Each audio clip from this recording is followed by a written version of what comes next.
Today on the Crew Reviews, we have the honor of interviewing Brian Andrews and Jeffrey Wilson, the co-authors behind the #1 best-selling Tier 1 series. With 4 previous releases featuring protagonist former Navy SEAL John Dempsey, the 5th installment in the Tier 1 series, Red Spectre, is set to drop on November 5th. Additionally, the author team has signed a 3-book deal with Blackstone Publishing for a new series, Sons of War, with the first novel planned for a late 2020 release. In addition to the joint series work, both authors have published multiple titles to their own names. Jeff Wilson has a work history of being an actor, a firefighter, a paramedic, a jet pilot, a diving instructor, a naval officer, and a vascular trauma surgeon. He's also served 2 tours in Iraq as a combat surgeon with both the Marines and with Joint Special Operations Task Force. Brian Andrews is a U.S. Navy veteran and nuclear engineer who served as an officer on a fast attack submarine in the Pacific. He is also a Park Leadership Fellow and has a master's degree in business from Cornell. Now, let's find out more about the dynamic writing duo. All right, Crew Reviews wants to welcome Brian and Jeffrey. Hey, gentlemen, how are you? Hey, Good cheers. to see you. Let's throw you a drink Cheers. up there. Welcome. Yeah, you got to do All the right. toast. All right. Yeah, good to see you. Yeah, we toast to everything. Yeah, every 5 minutes you're taking a drink.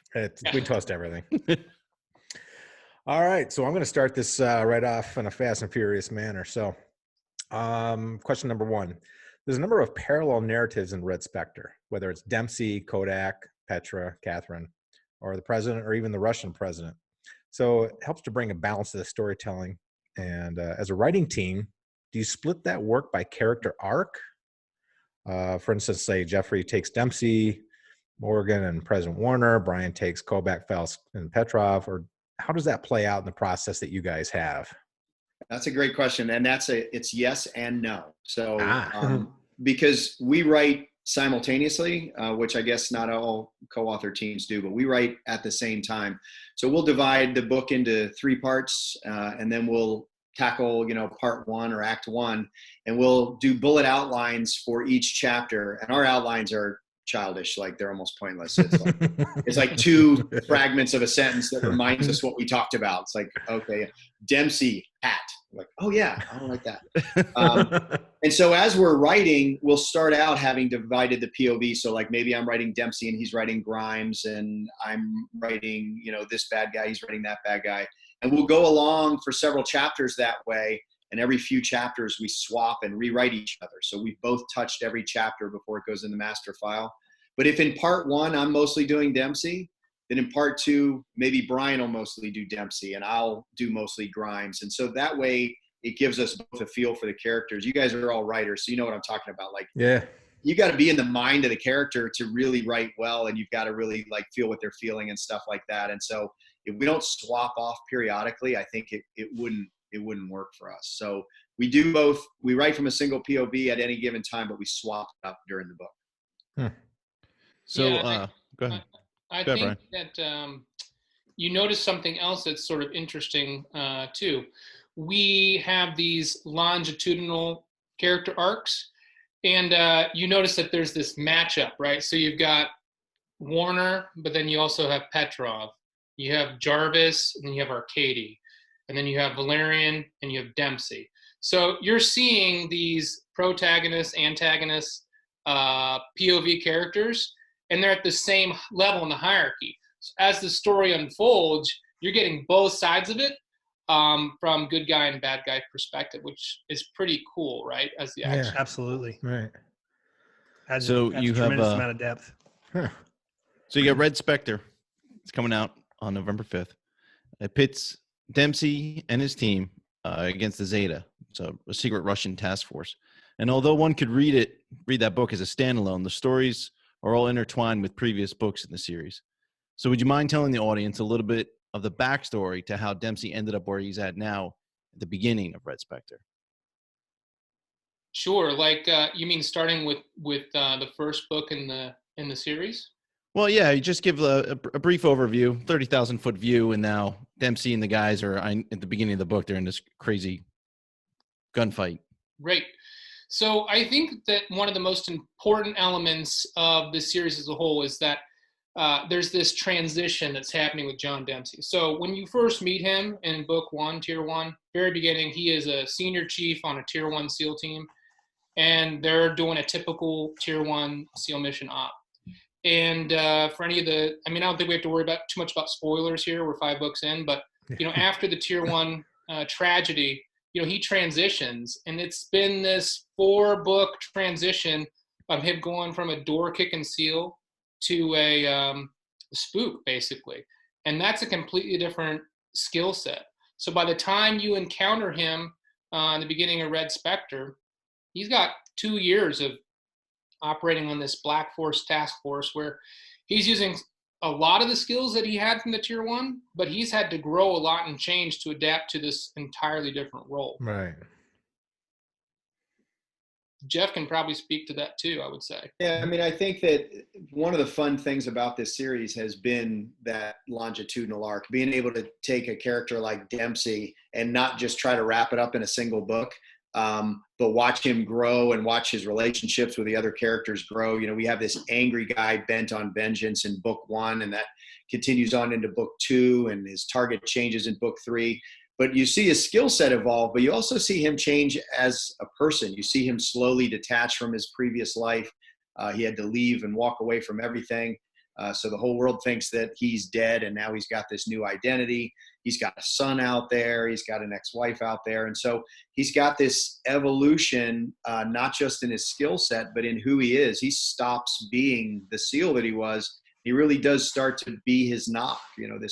This non-official cover that was created for him to join Task Force Ember becomes his real identity. And so being able to do that in a series where you can walk it out over time through relationships that he builds and relationships that fall apart is really, it makes it a lot easier than trying to wrap it all up in a single book. And so from book 1, this was envisioned as a series. And so we always had in mind where each of these characters would go.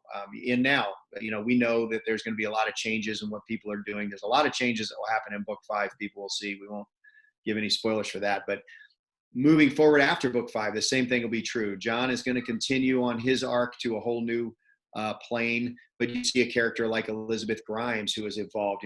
Those of you that read the first book, like, she was kind of a pain in the ass, right? In book 1, she was just like that. Everyone's like, what the hell is she doing here? And, she was super smart, but she had no real skill set. And she was just the cynic that thought these guys were just knuckle dragging, Neanderthals. Yeah. And so watching her evolve, it's just been really fun to sort of grow with the characters and watch the relationships change and watch them grow. So, talking about book 5 and Ember versus Zeta, the conflict as it reads really seems like it's almost like a modern spin on the Cold War, U.S. versus the USSR. And was that part of your mindset to almost have that feel of an old Cold War kind of conflict is coming back, but we've got modern technology to fight this? I mean, I don't think, maybe not consciously. I mean, I think that, yes, there is, but I think it's because that Cold War is evolving in real life. I mean, I think that so you go all the way back to Crimea and stuff like that, though. The Russian playbook hasn't changed. Their politics have changed somewhat. Mm-hmm. Their economy has changed. Right. But the old guard Russians that are running the intelligence communities, that are running the military, their mindsets are not radically different than they were in the Cold War. And so over the last few years, I think we've seen in the news this evolution of the Russian threat that feels very Cold War. Actually, I like the way you said it. It's like Cold War, but with whole new technology and a new set of geopolitics. Back in the 70s and 80s, we didn't have the terror. We had the terrorist threat, but we certainly weren't aware of it. And it wasn't, the primary thing going on in the world. So we have that backdrop now. But if you look at what the Russians do and you look at how they do it in the real world, I think that's what we do try to capture in this book, this idea of false flag operations and, operations that aren't designed to defeat enemies, but to embarrass them, to make them look inferior, to sever relationships between nations so that they can sweep in and gain power in a region. They've been doing that since, after World War II, but the way they do it is different. And so I guess yes and no. We were sort of trying to capture that, but only because that's really what's going on now. That's what's going on. Yeah. Well, to expand on that, it seems like it's more and more that thriller writers are pivoting away from stories centered squarely on the Middle Eastern terrorists, even though the Middle East is still a mess. and writing about China, writing about North Korea, writing about the Russians? Why do you think that is? Do you think it's just people tired of it? It's oversaturation, looking for something new? Why do you think that's going on? Well, I think you're right. There probably is a little bit of oversaturation. We talk about the Middle East being the war that never ends, or the endless war. But I think one thing that's, and maybe that's just people's attention span, but I mean, one thing that's very harrowing for, I think, people that are in the military and intelligence communities right now is that, you know, we're under assault from so many different directions now. I mean, the number of vectors that we have to manage is just sort of overwhelming. And all of these adversaries are getting more and more complex. So like Jeff was saying, I mean, there are lots of different levers that people are pulling now. You've got industrial espionage, you've got cyber, you've got, you know, traditional espionage, and you've got just people moving into these areas to create economic destabilization. You have false flag operations, and so it's just a lot more nuanced, I think. And I think that the U.S. is fighting this almost this global battle to just justify, you know, our existence, our democratic way of life, our capitalistic economy. And so it's hard to tell a story maybe like you used to tell back in the day, where you could just focus on these sort of siloed activities of the U.S. military versus another military. It's not realistic anymore.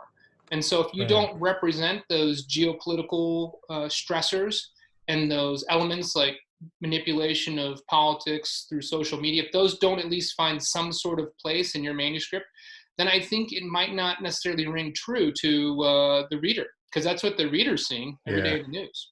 Right. Yeah, and the interplay of that, I think that's exactly right, and that's hard to capture, but it's what we try to do in these last two books, American Operator and Red Spectre. Is you can't just pivot completely away and pretend like terrorism isn't going on, because it's constant, right? Yeah, exactly. And so trying to find a way to pivot away from, for example, the Vivek Iranian connection in the first three books of this series that had a very strong Al-Qaeda-like feel to it, and they were manipulating Al-Qaeda, as you might remember, and pivoting to a global power like Russia without acknowledging the things that are continuing to go on in the Middle East and the way the superpowers interplay with one another in those regional conflicts.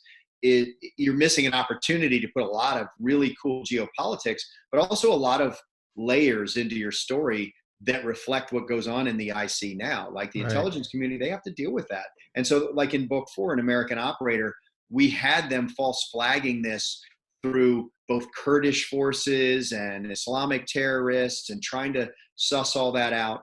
And then the other thing I think that makes it fun is if you can take characters like we have in Ember, and you can play up that idea that, look, these are guys who have just spent almost 2 decades focused singularly on a threat that evolves in a little village where the guy that's leading it was a goat herder 2 months ago, right?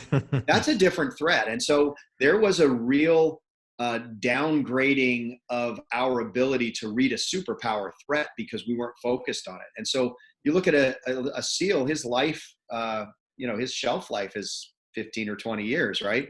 So the guys that are on the teams now, they've never fought an adversary other than Islamic terrorists, ever. Right. Like everything is just history books to them. So when you pivot to Russia for these guys, they're not used to them having the same technology. They're not used to them having, maybe we'll talk a little bit later about the new series where we play that up even more. The idea that the Islamic terrorists are growing in their technology too.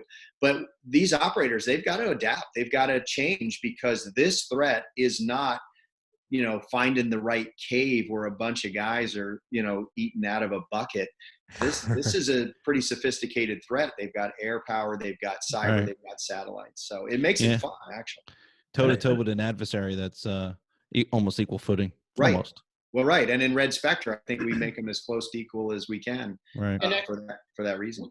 And to piggyback on what Jeff was saying, I mean, when we were planning out Red Spectre, we discussed this, and we discussed the fact that, our guys, Dempsey and the rest of this team, they're not really prepared to face their analog in Zeta. And that's why we introduced this new character, Buzz Wilson, because he's a guy that existed from that previous Cold War universe, right? So also Jarvis was really the first guy as a DNI to realize, you know what, I have this amazing weapon with Ember, but they're just not equipped to deal with this adversary. So that's why he brings him out of retirement. And, you know, he really is a fish out of water. He doesn't really fit in with this team, but he's the only guy that has experience and really understands the Russian mentality. And one of the things that Jeff and I spent a lot of time talking about, and we didn't try to do it with a heavy hand, but we hope we were successful weaving it through the manuscript, is that, you know, the Russian mentality is very different than the American mentality. You know, over here, we use a lot of sports analogies. We talk about working as a team and moving that ball down the field and win-win. Like these are our vernacular. That is not the vernacular over there. You know, the Russian mentality is a zero-sum game. Right. So, you know, for me to rise, for me to win, you have to lose. For me to gain, I have to take from you. And, you know, Americans, if you're in a different paradigm and you're fighting against this enemy, you're going to be making your decisions based on the way that you've been habituated and the way that you've always conducted business. And if you suddenly are up against an enemy that's willing to burn down the house, his own house, just because you're in it, that's not the American state of mind. That's so true. So in the beginning of this book, you know, Dempsey and those guys they're unprepared. And it's funny because I got an email from a reviewer, and he said, yeah, I thought this was strange. You know, these guys sort of made a mistake in the initial interactions, and why did they do this? And I said, because they were overconfident. And he's like, oh, I thought maybe it was a mistake. No, it was, we planned it intentionally. Yeah. They go into that first engagement and they're overconfident. They underestimated what they were up against. So that's the sort of thing that the astute readers, you know, will pick up on. And if you don't pick up on it right away, like as you go through the book, hopefully you do. Right. Well, Brian, actually, I'm apparently an astute reader because you just stepped on my next question. No, no, kind of. Pat on the back. Cheers, Brian. Building on that, as far as like understanding the national psyche, I want to talk about that intangible threat outside the tangible threats. At the beginning of the War on Terror, from the beginning of the War on Terror, experts have said the Americans and even those at the top of government don't understand the jihadi mind, and that's why. And also a zero-sum game. And that's why that war continues and seems like it's going to last forever. And then, as you said, your book makes the case that Russia's very much a zero-sum mentality as well. And I would argue that China falls into that category in a different way. Why are we, and this goes beyond your book, but why are we as a country so slow to understand the scope of the threat when we think about who has the most planes and who has the most boats or ships and who has the most missiles, and we never really get to that point of understanding the mind of our adversary, that they're not looking at this the same. We're playing by a set of rules and they're playing sandlot football, so to speak, if you want to use a sports analogy. We're playing, you know, college rules and they're playing sandlot. Why are we so slow to understand that mentality? I think that's a great question. I'll take a stab and I'll hand it off to Jeff. But I think that, you know, at least on the most basic level is that, you know, our system, political system, I don't want to get too much into politics here, but with the capitalistic base, I think we operate on sort of this shorter time frame mentality. You know, where the corporations are operating on a quarterly basis so that they can, you know, show earnings the next cycle, and the House of Representatives are trying to get elected in the next 2 years, and the president every 4 years, and the senator 6 years. So I think our society, you know, we move very fast, but we have this very short-term, next quarter results-driven mentality. And the folks that we're up against, they're willing to play the long game. And maybe in the past, we've overcome that planning by just sheer force of will and our bankroll and our technological advantage. But as these adversaries start to catch up, we're going to find ourselves in a real problem. Jeff, what do you think?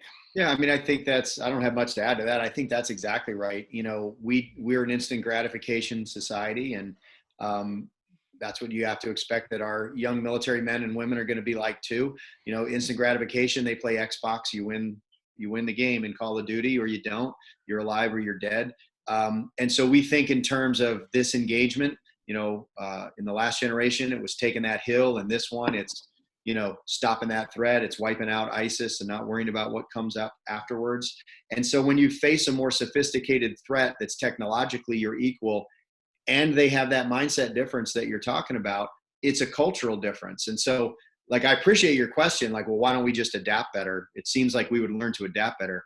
But I think it's really fundamentally a cultural difference, like Brian is talking about. Yeah. And I don't know how you train a 22-year-old or 19-year-old Marine or 22-year-old SEAL or whatever, how to adapt their entire life experience to this new threat that might not even be your threat 6 months from now. Right. So it's hard to fault them for not adapting to those kinds of threats more quickly because there's such a cultural divide.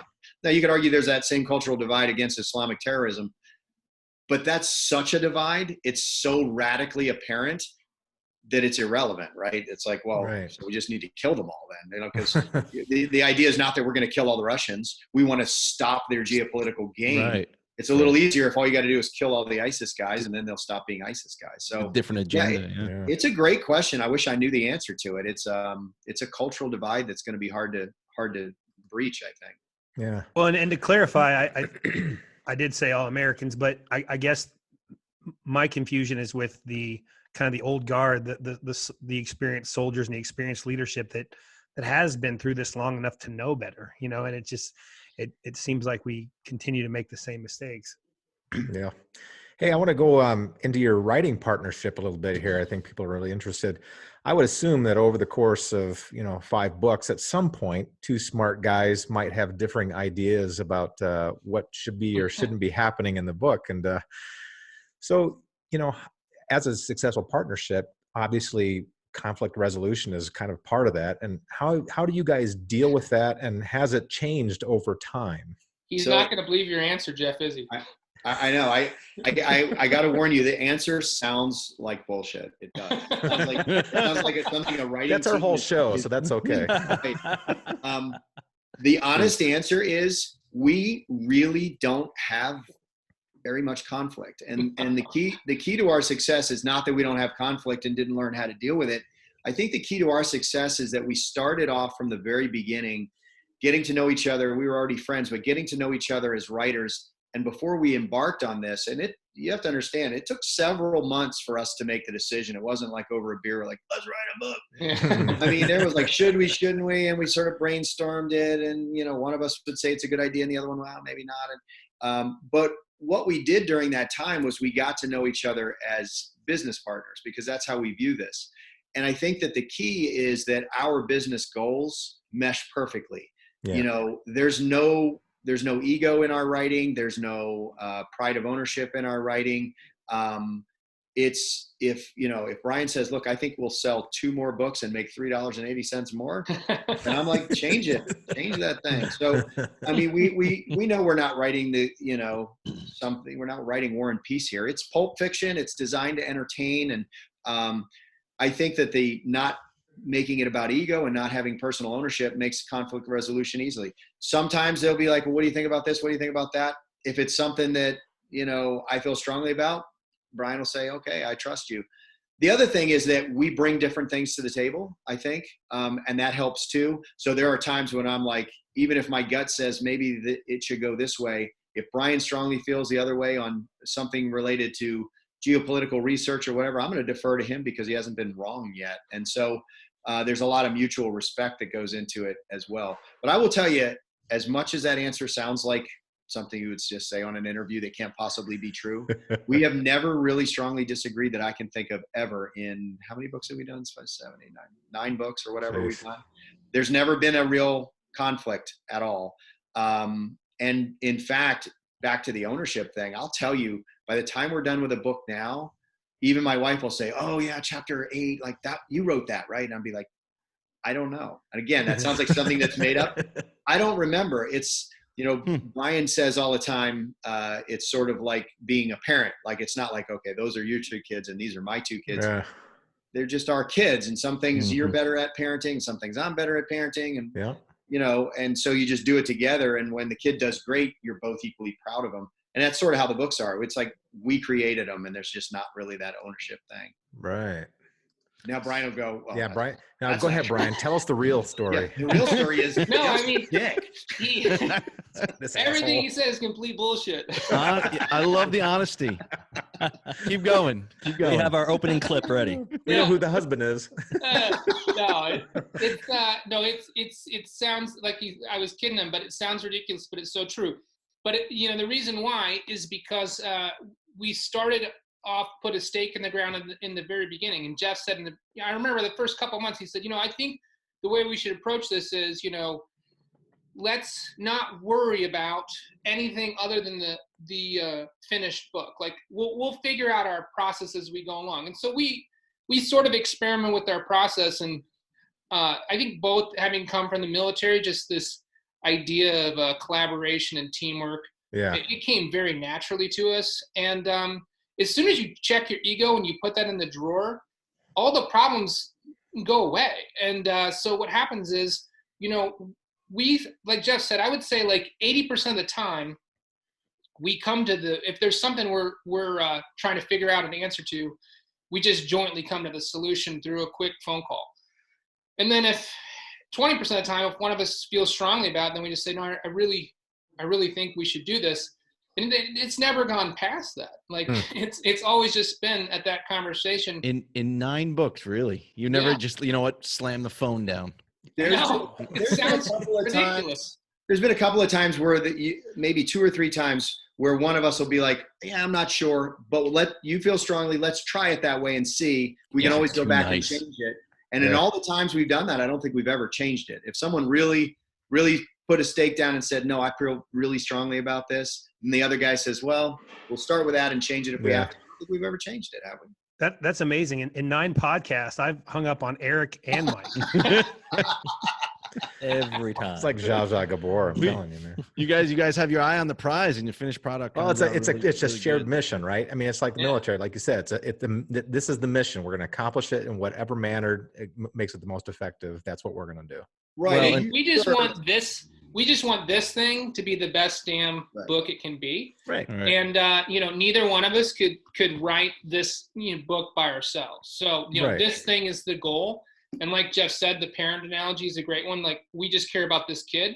Yeah. And when this kid's out in the wild, like we want to be proud of it and know that we did the best we could and we each contributed the way we could, and that's it. There is one other little thing though. We do have a secret third team member though. We had with our first book, we got introduced to a great developmental editor, and her name's Caitlin Alexander. And she's part of our team now too. So, there really is, there have been a few things where like, well, we'll just, like Jeff said, we'll just put in there and sit on it and see. She's sort of the arbitrator because she gets to the developmental edit and goes through the whole thing.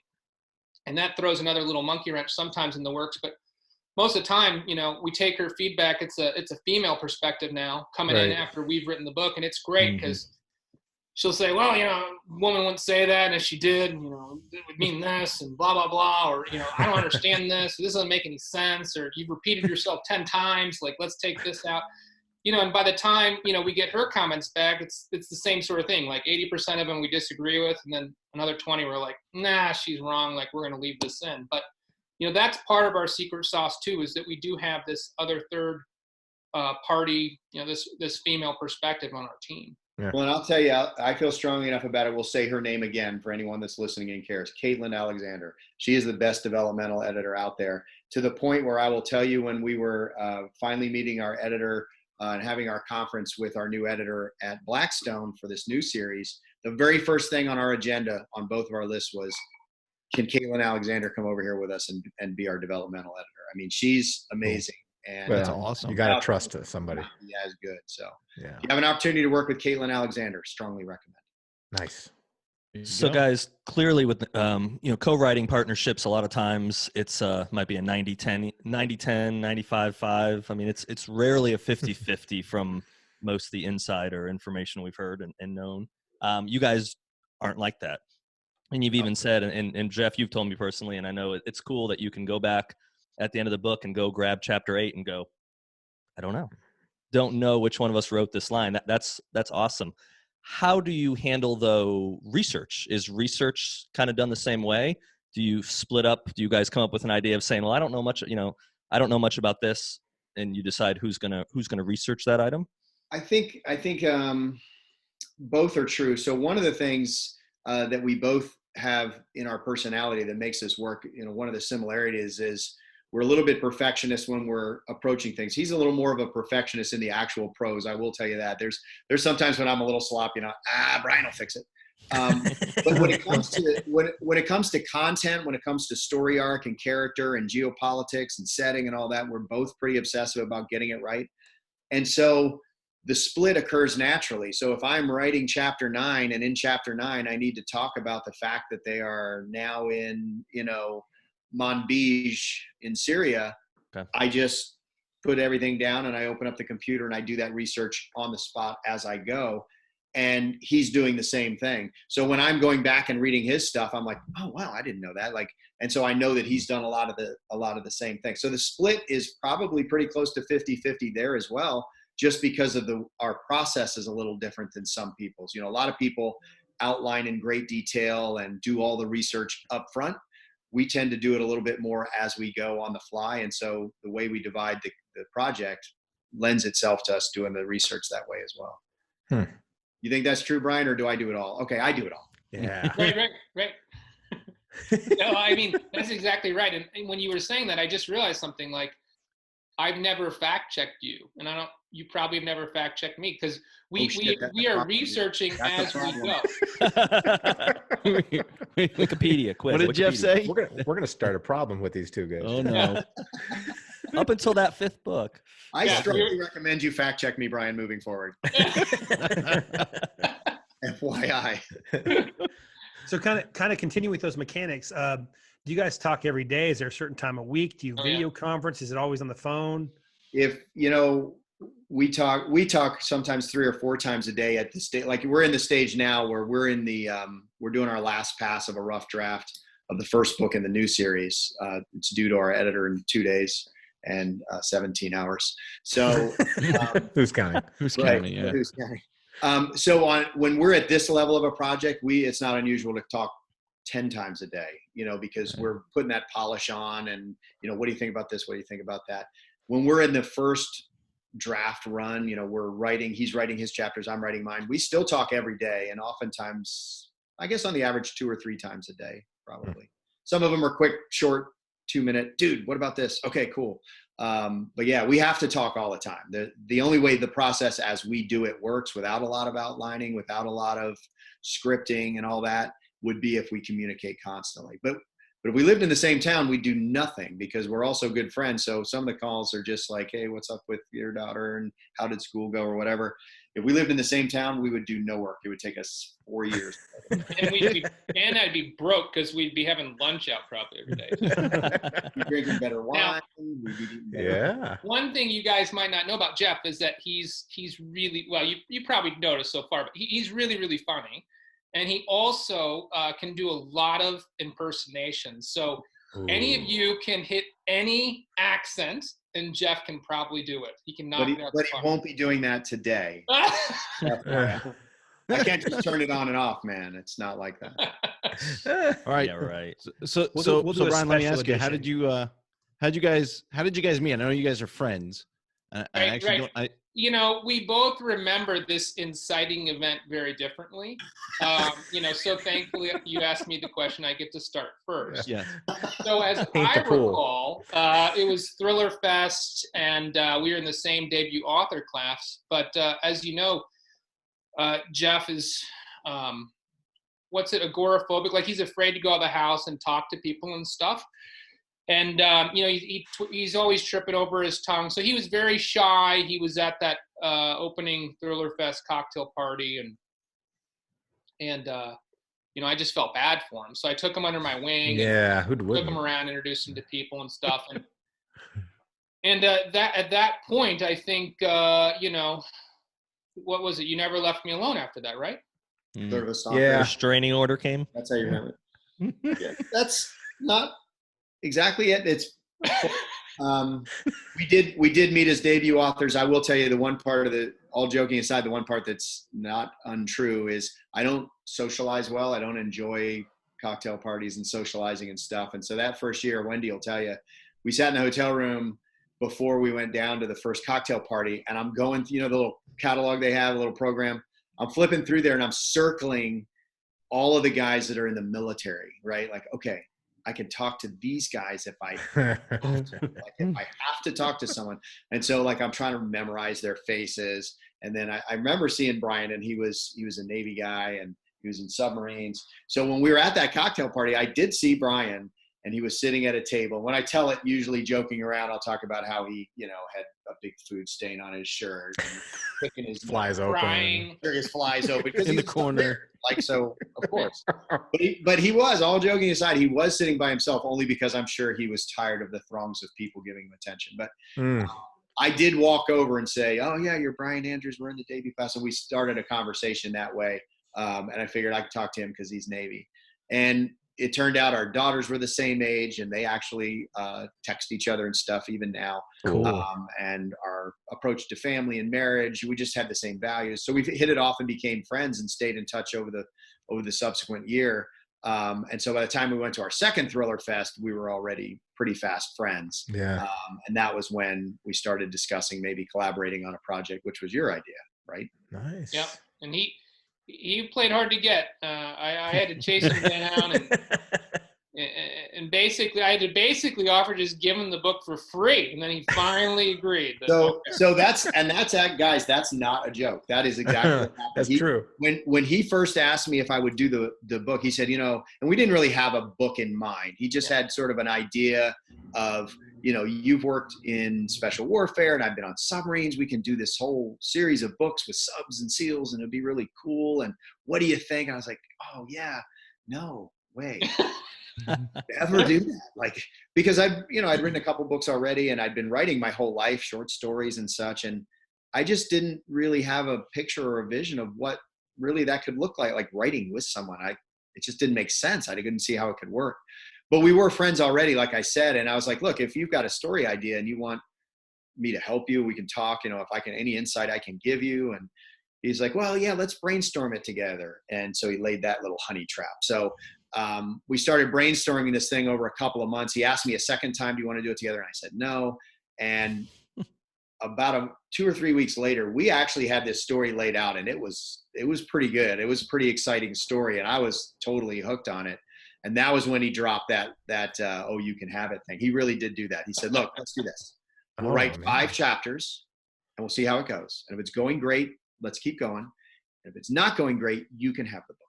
And I was like, okay, well, let's do that. I'm like, I just got a great book.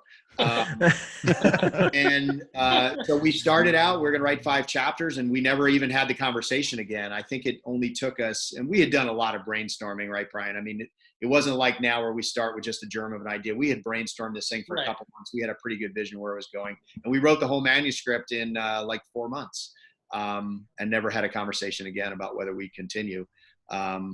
But yeah, I definitely was the reluctant partner because I just couldn't imagine how it could work. And now, like, I've got a couple opportunities to do books by myself. I'm like, well, that doesn't sound like that fun. Like, where's Brian? I would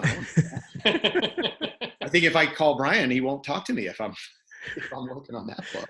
I can't help you out. I got my own releases coming out soon. Mike is our reluctant partner. It's court ordered, so he has to be here. But part of his community service. That's right. Well, yeah, because this was my debut this past summer, and that was the first time I'd gone. And so, I kind of did the same thing that Jeff did. Was I kind of going through the thing? I'm like, well, who would I have anything in common with? And like nobody. There was like 30 of us, and I'm like, there's nobody. And I'm like, well, thank God these idiots showed up.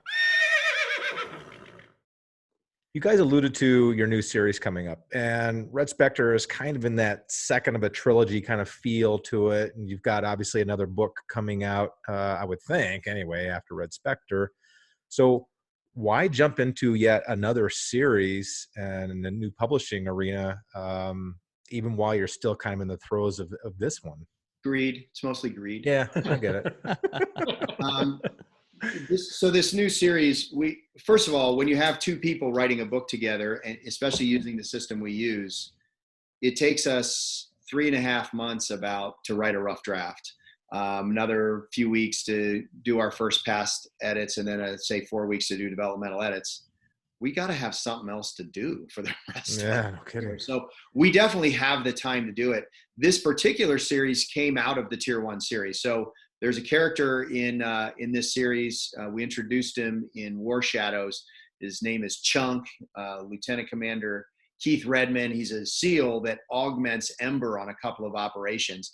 And I'll tell you, we have gotten, other than Elizabeth Grimes, we've gotten more fan feedback on Chunk than anybody. I mean, everybody loves Dempsey, of course, but other than Grimes, everybody is like, we got to see more Chunk. We want to see the SEALs in there more and stuff. So we had this idea to spin off a second series that's in the same world. So this is a shared world series that comes out of Tier 1 from characters that you'll recognize from other books, which makes it kind of fun for us. But if you think about the logistics of the story that we've written and created in these first 5 books, the Tier 1 unit was completely wiped out. The Navy side of the JSOC was completely eradicated in this Crusader operation in Yemen. And so naturally, it would take time, but they would eventually stand up a new JSOC SEAL team. And so that's the premise of this series of books, is they've stood the JSOC SEAL team back up, and Chunk is now going to be the commander of one of the squadrons, and many of the SEALs that you meet in our other books return to fill out the ranks of the Tier 1. And so this is going to be good, solid Tier 1 SEAL door kicking stuff that we're slowly evolving away from in the Ember model of the Tier 1 series. So it's going to be fun to sort of return to our roots, get back to some good SEAL action. We've written the first draft of the book. And I love it. We haven't really talked to it. You like it, right, Brian? You like it? It's okay. Yeah, it's okay. He doesn't care. Okay. Yeah. It's fun. It's really, really fun to write new characters after 5 books in Tier 1, to grow some new character relationships and stuff like that. But it's fun also to get back to the SEAL roots. Right. Yeah, and I think any of the fans of the Tier 1 series are going to feel immediately at home in the new series. A lot of the same familiar themes, and it's going to be fun too, because there's going to be cameos and crossovers, and in the Sons of War series, which is the name of the new series, Kelso Jarvis is the DNI, and President Warner is still the president, and Ember is still operating, and Chunk thinks about his last stop with Dempsey. And as you guys know, like in this book in Red Specter, Chunk makes an appearance in that. And we also introduced a couple new guys. So you had, sort of his gang. You had Saw on the long gun. You had Riker. You had Trip, who's flying helicopters. And these guys show up. That's going to help round out Chunk's team in Sons of War. So as soon as you if anybody who's read Specter, as soon as you step into Sons of War, it's going to feel very comfortable, very familiar, and hopefully folks are like excited to see Chunk. And I guess just the last thing is, like Jeff said, really the first third of Tier 1 was about the Tier 1 unit. And then after that, we start this divergence. Well, for the fans that really love that aspect of the military thriller, the Tier 1 element, that's what this other series will do. Whereas, Dempsey's evolving more and more and more into a Mitch Rapp or Jason Bourne sort of analog. Right. So would it be fair then to say Chunk is maybe just a younger version of John Dempsey, or is he? How does he differ? That's a great question. It's something actually Jeff and I are talking about today. As we're going an hour ago, literally an hour ago. I said, Alexa told me all about it. Alexa kind of filled me in on that one. Thanks, guys. Yeah, so you got one. Is that why you sent that to me? Yeah, sure. Yeah. No, it's a great question because, as Jeff said, Chunk is lieutenant commander, and he is drafted to basically spearhead what we're calling Gold Squadron over in the new Tier 1. Okay. And as a lieutenant commander, he has a slightly different role than his LCPO. So, when Dempsey was at the Tier 1, he was a senior chief. And, Dempsey is the ultimate operator. Chunk is a good operator, but that's not his role in the team. He's not supposed to be John Dempsey. He's supposed to take care of all the John Dempseys on his team. Right. Okay. So as an operator and an officer, he has a different role. And as we've written this first book, we joke that he doesn't feel like Dempsey at all, and that's okay. And actually, that's good. That's what we want, because when you pick up this series, we don't want you to be like, well, this is a poor man's John Dempsey. No, he's a very different skill set, very different intellect, and very different responsibility on this team. Cool. All right. Well, Jeff, any addition to that, or? I mean, I think that's right on. That's exactly right. The differences are partly his role in a SEAL team. There's a big difference between a unit task force commander and a senior chief leading a platoon, obviously. But their personalities are also very different. I mean, those of you that have read the series so far in Tier 1, John Dempsey is just a weapon. Like, he cares about his men. He takes care of his men. Obviously, a lot of his emotional baggage is from loss of friends and brothers. But when he's on mission, he's the mission. That's it. Like, if you read American Operator, I think that's probably the best example. Right. He was on mission. And there's a character in there, a DIA agent named Bobby Theobald, who gets blown up and a building collapses on him. And he's almost like, you good, dude? All right. And off he goes on mission. So Dempsey views his role as completing the mission, period. Whereas I think Chunk's more about the bigger picture and the strategy and the tactics and the implications. So it's fun to write a different perspective. We were talking, there's a character, Riker, who is the senior chief in the platoon that is in most of the action in this first book in Sons of War. And it's like, well, he's not Dempsey either. And that's important.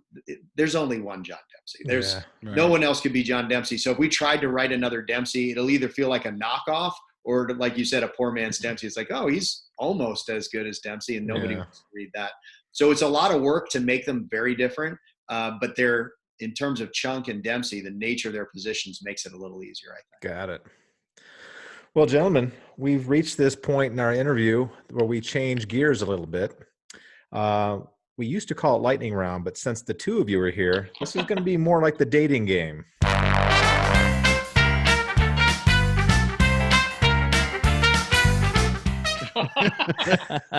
Awesome. And you're welcome. So, right. And so I'm expecting some issues with the wives here shortly. All right. In this round, what we're going to do is we're going to ask a question. You have to write down your answer. And then you are going to turn up your answers, just like the newlywed game. And we're going to see what your response is to the question. And I'm going to go first. I'll ask a question, and you write down your answer, and then we'll flip them up. All right. All right, here we go.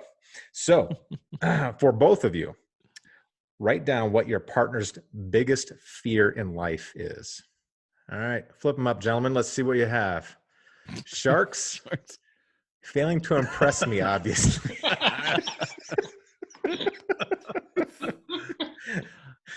And how did I know it was going to go that way? And I'm sure that's absolutely true, too. All right, gentlemen, question number 2. What is your partner's biggest Hollywood crush? The Rock. The Rock. Brad Pitt or Ellen DeGeneres. I'm nailing it, right, Brian? Yeah. Be honest. I'm nailing it. Oh, yeah. All right, this is a verbal response, and we're going to start with Brian. Brian, what is the worst job in the Navy? Cleaning bilges, I guess. Cleaning out the sanitary tanks. Okay. Mr. Wilson. Submariner. Absolutely correct. Right? Right. Correct. Nice. All right. You This guys is playing that? He's just playing the game a little sharper than you. So, all right, here we go. Yeah, he always does. Yeah. All right. Question number 4, written response. If your partner was waterboarded, what would be the first thing they confess to? I've always gone first. What we got? His thing for He really actually loves Obama. He's an Obama fan. I love you back. That's cool. All right. Well. This reminds me of the Ryan Reynolds and Hugh Jackman. Oh, absolutely. Absolutely. Where Hugh's. All right, we'll make this a verbal response, and we're going to start with Jeff. What is the one word that your partner hates that you write frequently in your books? Was. What Was like that. Sounds like my editor. All right, Brian. What is the one word that Jeff used to use a lot that you hate? The one word that I use that he hates? No, the one word that he uses that you see often that you just hate to see. No, that was it. That was it. Was. Oh, So what about the other way around? yeah, other way around. Oh, all the words I string together in very long sentences. Oh, so full sentences. A lot of love there. There is a word that I used in the first book too frequently, and I'll write it down. This will get a good laugh from Jeff. Oh, do you smirk a lot in the first book, do you? No. We had a review.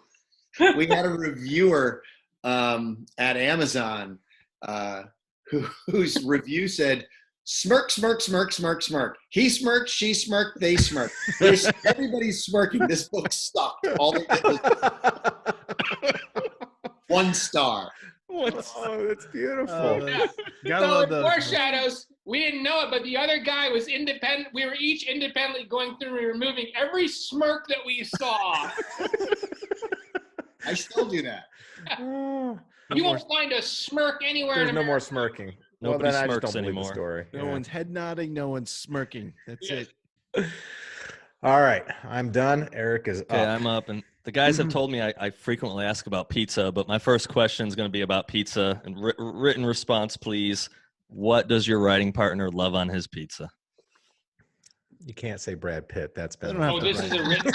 This is written. What does Jeff like on his pizza, Brian? And Jeff, what does Brian like on his Ellen pizza? DeGeneres. I don't know. I don't think I ever had pizza. Wine on his pizza. Oh, Veggies, yeah. I could That's see with not the right. veggies. Yeah. I like the wine. So if your verbal is fine on this one. If your writing partner was going to kill someone, what would they use? Brian, what would Jeff use if he's going to kill someone? In real life. Oh, he'd probably use one of his concealed carries. I say one of. You know, he's got One a couple of. choices. 3 or 4. That's not all the keys in his pockets, I see. I think Brian would use a knife to the back of the skull, right at the base of the skull. Okay. Chrissy, bring me the big knife! Scramble that basil. He's done that a few times in the written word, huh? For some reason, Brian's response about Jeff makes me picture the guy from Police Academy that pulling the guns out every. Tackleberry. Prison carry. Could not think of his name. Thank you. Great to see you there. Very, very nice shooting, officer. Wait a minute.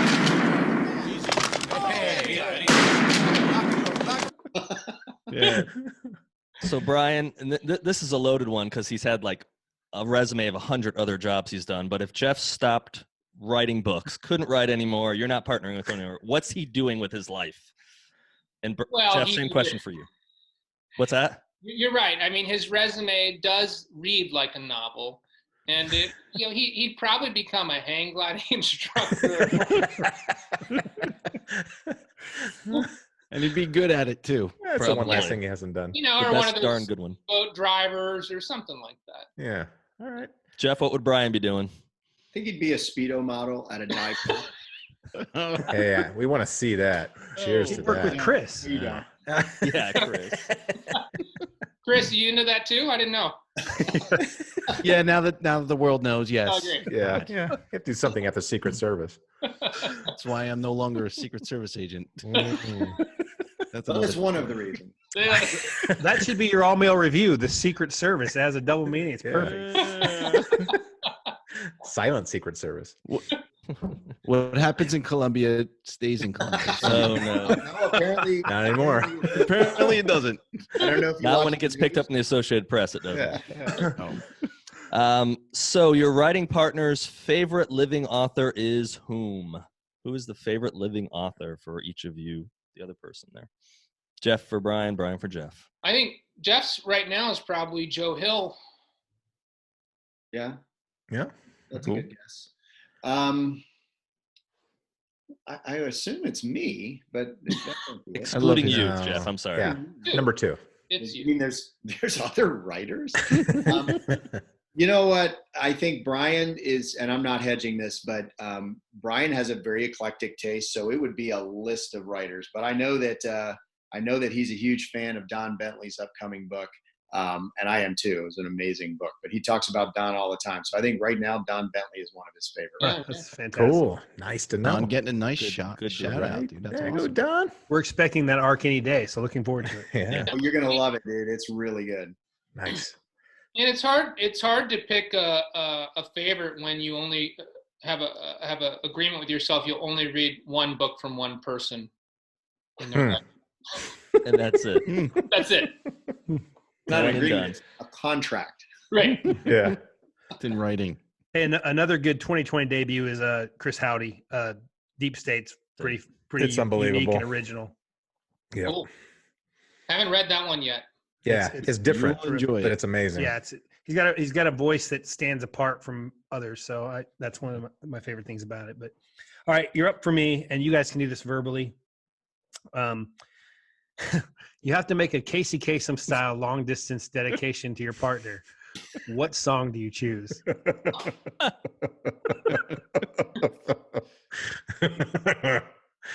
All right. Live by the Bee Gees. What did he say? The Bee Gees, Staying Alive.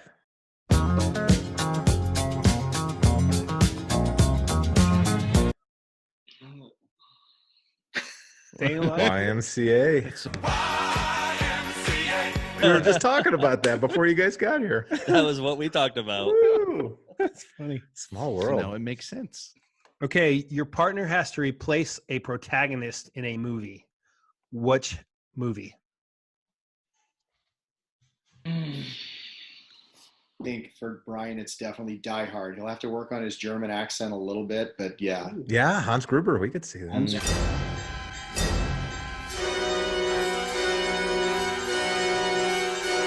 That'd be cool. Yeah. He's not a protagonist though. Hans Gruber? Depends on how you look He at wasn't it. the good guy. Yes. I feel like he was the good guy. I Yeah. grew up in He's written Germany. 9 books and you don't know what a protagonist is? No, I know what one is. I grew up in Germany. He was the good guy, right? Yeah, absolutely. Bearer bonds are good. Yeah. Come on. Well, let's see. What can we give Jeff?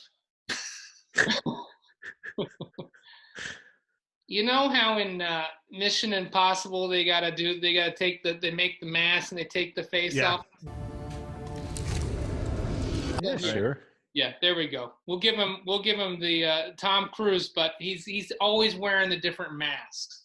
Gosh. Or the mask. I could be the mask maker. Yeah. That would be Ooh, That's cool. There you go. All right. Okay, your partner is running for office. What is his campaign slogan? Oh, that's an easy one. I know best.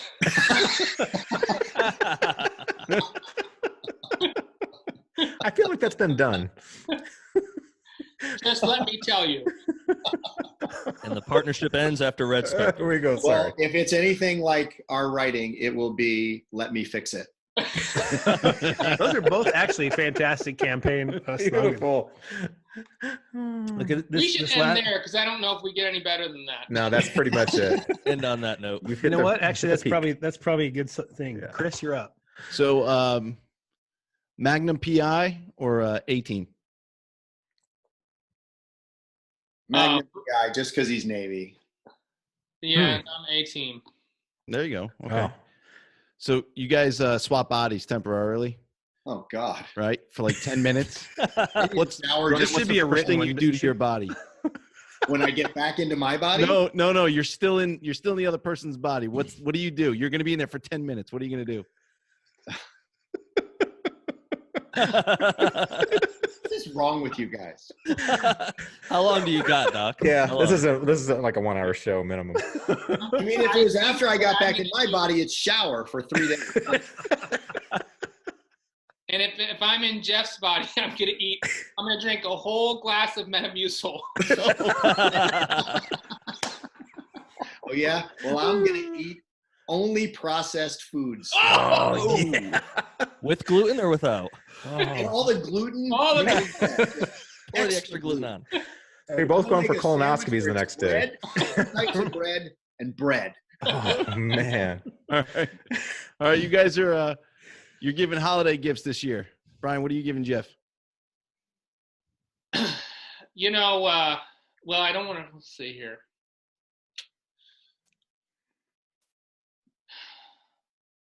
That's a tough question. You know, I have this, I'm probably letting the cat out of the bag, but I have this one particular picture of us that's pretty good. And I'm just waiting for the right, contract or right achievement to come into play. But if I was forced to give it early, it's this great pic of us that he would get a good laugh out of that I would send him. Nice. Jeff, what are you giving Brian? I would send him a bottle of Oracle red wine because he's got good taste in wine, but he's such a cheap son of a bitch, he won't buy it. All right. And my last question. Notre Dame plays Navy on November 16th. Who's winning that game? College Navy. football. Navy. Yeah. Sean? Notre Dame. That's it, boys. Well, that's it, gentlemen. You survived the dating game. Nice job. Well, I can tell you after 100 or 200 interviews or whatever we've done, we've never done that. No, So yeah. Well, at least we're original. It might not be good, but we are original. it was a lot of fun, you guys. A lot. Yeah, it was a lot of Thanks. You Hopefully guys getting some good traction? Are you getting? Yeah, seems like it's going well. We're getting we're selling some books along the way and raising everybody's profiles hopefully a little bit. So yeah. If you need help reaching out to anybody, let us know. You want to any writers you have in mind that we are friends with, we can point your way. We're happy to do it. This was a lot of fun. You guys Appreciate that. Thanks. Yeah, that was the intent. Have a good Great time. format. Really, really good format. You guys good. did a lot of fun. Super. Hey, congratulations on your new book coming out next week, Red Spectre. Right. Thanks. Let's And toast to you guys. congratulations on your new series that we're all kind of really holding our breath for next year. So. Well, thanks so much. And hey, just one other little thing I'll throw out for your listeners. Don't forget that we have a great voice actor named Ray Porter who reads the series. So if you're not into print or digital, the Audible book is it's just tremendous, and it's a great way to consume the series, when you're commuting to work or whatever. Right. We know that there's a lot of people out there that only buy that audiobook for Ray Porter. They don't care about us, but he's amazing. He's one of the best. Yeah, he is. absolutely. I love everything that guy reads. Yeah. He's incredible. He's incredible.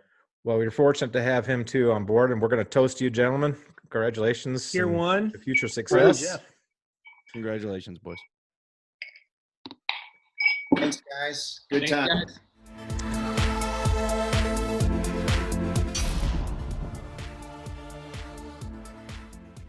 The crew wants to thank Brian and Jeff for spending time with us today and for your service to our country. Red Spectre is available everywhere tomorrow, so hit your favorite outlet and purchase your copy. Also, keep an eye out for their next co-author project, Sons of War, out later next in 2020. You can find the crew podcast on most major outlets, including audio on Spotify. And don't forget to subscribe to our YouTube channel to catch all the interviews of our bestsellers coming every week. And so, gentlemen, to another great podcast. Well done. Cheers to all of you. Great guys. Salud.